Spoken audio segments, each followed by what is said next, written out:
Why are partner visas refused? Today we're going to talk about some of the key criteria that you need to meet, also some of the complications that you need to be mindful about. My name is Abby from Migration Centre of Australia, and today we're going to talk about why your partner visa can be refused. If you're applying for a partner visa, have already applied for one, or are planning to apply for one, this video could save you thousands of dollars, financial and emotional stress, and unnecessary delays with your application. Every year, hundreds, maybe thousands of partner visa applications are actually refused. Not because the relationship isn't genuine, but because of mistakes due to technicalities, and that could have easily been avoided. So today what I'm going to talk about is, as a professional, what are some of the criteria that we look at to make sure that it's a compliant and a valid partner visa application. So the first thing is demonstrating that it's a genuine relationship. Now, I'll give you an example here. If you have been married before, are you sure that you have separated in a legal manner? That means if you've gotten divorced, and if you can demonstrate the divorce, then yes, you must have no impediment to marriage to be able to lodge a partner visa. This also applies for the sponsor. If there's any impediment to marriage, the department will generally ask for a divorce certificate to be presented before a partner visa application can be finalized. So as part of your relationship, we assess it, and you have to justify according to the 4 pillars that the department focuses on. This is social. That means how do you interact with other people outside of your relationship, family, friends. Then the ongoing commitment part. So what is the evidence available that you are committed to an ongoing relationship to each other? Are there kids from that relationship? Is there a joint bank account? Are you planning to save up? Are you planning to buy a house in the future? Are you planning for kids? Are you planning for marriage if you're in a de facto relationship? So a lot of things that you can justify for ongoing relationship. Next is your household. So how do you manage the household together? It doesn't mean you need to divide the duties half and half. It could be that one person does everything while the other person does something else, right? So it could be that someone takes care of the house and then the other person works, so they're busy and unable to contribute as much towards the household. And that's perfectly fine. Every relationship is different as long as you can justify the roles within the household. The next one is finances. So as I mentioned, even if one person is working and the other one is not, how do you manage your finances together? How do you divide them? How are the finances shared?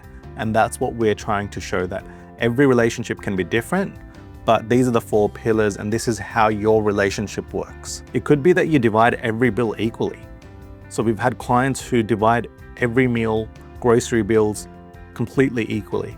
And there are some where one partner works and takes care of all of the finances, whereas the other partner is a homemaker, so they do all of the household duties. A very common mistake we see is you submit photos as evidence, but no documents to back it up.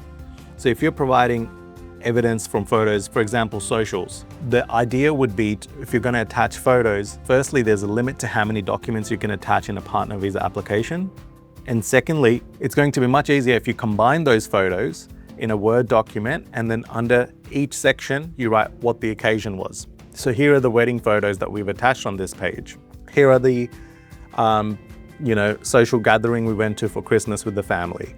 And that way it's structured and easy to read for anyone that's reviewing your case. The second thing is, make sure there is consistent information everywhere. Now, if you're disclosing a previous relationship, make sure the date that it ended matches up. If you're claiming when your relationship started and in your relationship statement you've written something that might be contradictory to that, make sure you can justify why the dates are different or when it officially started. Try and keep either the same dates everywhere so it's consistent information, but if it is different, justify why the dates are different.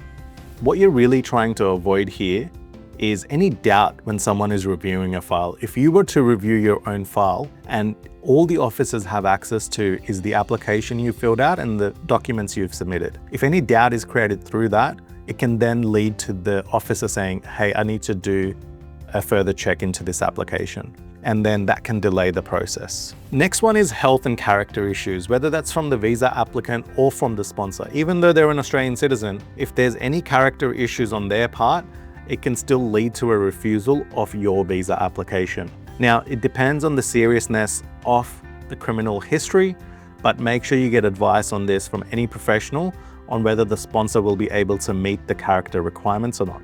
And for you as a visa applicant, you need to make sure that you meet the character and health requirements as well.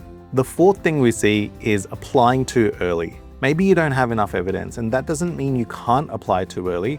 We've applied for many clients with a brand new relationship. They've just started living together.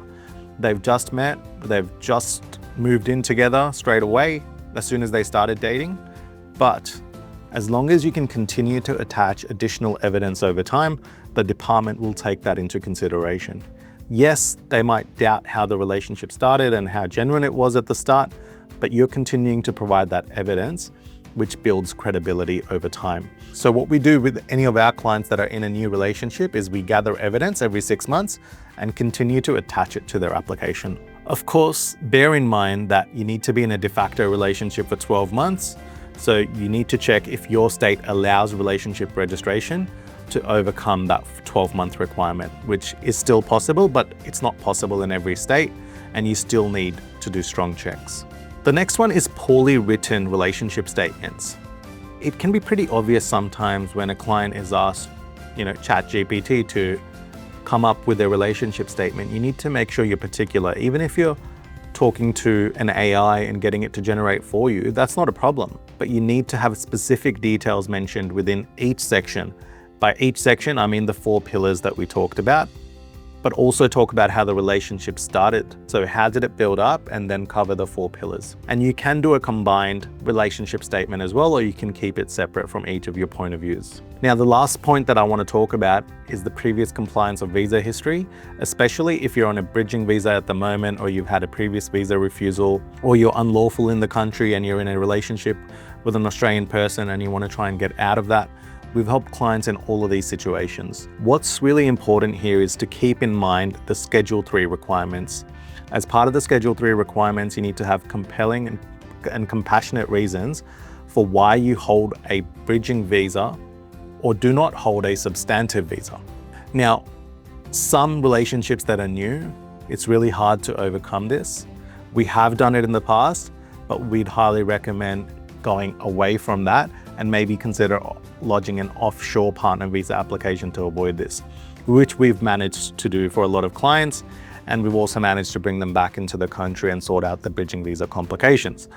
But the reason is, if you don't have compelling reasons enough for the officer, the partner visa will still be refused. And that's the last thing you want, because you've spent nearly $10,000 on this application, which I think is one of the most expensive partner visas in the world. And then on top of that, you'll have to spend extra money to then appeal the decision at the tribunal, right? So by mitigating all of that, you can go offshore and then come back potentially and hope that you have a bridging visa while that's processing.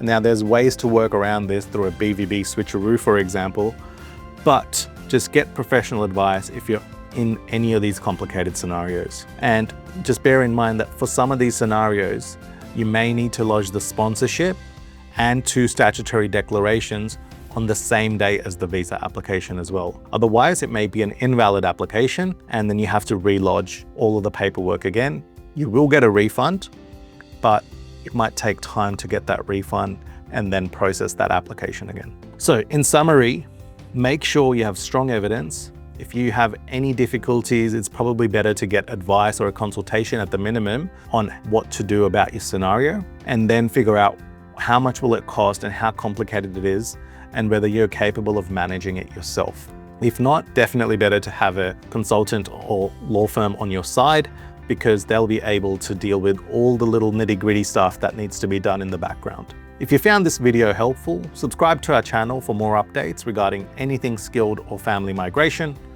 or leave a comment below if you have any questions regarding this.